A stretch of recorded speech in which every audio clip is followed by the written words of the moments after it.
Berikut ini adalah sel, unit dasar dari semua jaringan hidup. Dalam kebanyakan sel manusia ada struktur yang disebut nukleus.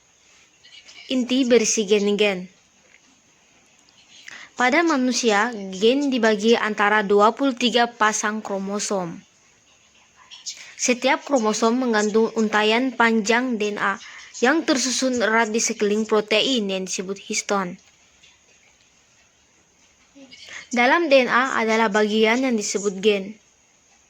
Gen-gen ini berisi petunjuk untuk membuat protein. Ketika gen diaktifkan, enzim yang disebut RNA polimerase menempel pada awal gen. Bergerak di sepanjang DNA membuat untaian mRNA dari base kosong yang ada di dalam nukleus. Kode DNA menentukan urutan base kosong yang akan ditambahkan ke mRNA. Proses ini disebut transkripsi.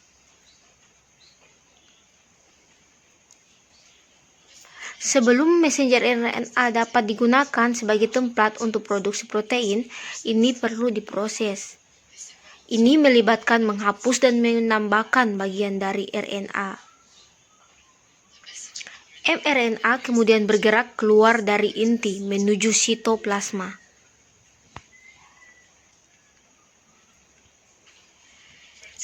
Pabrik protein dalam sitoplasma disebut ribosom, mengikat mRNA. Ribosom membaca kode mRNA untuk menghasilkan rantai terdiri dari asam amino. Ada 20 jenis asam amino. Molekul RNA transfer membawa asam amino ke ribosom. Ketiga base penyusun mRNA dibaca sekaligus. Ketiga base dibaca sebuah RNA transfer yang memberikan asam amino yang sesuai.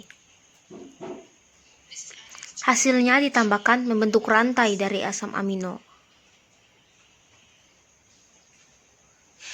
Setelah asam amino terakhir telah ditambahkan, rantai asam amino terlipat ke dalam bentuk 3D untuk membentuk protein.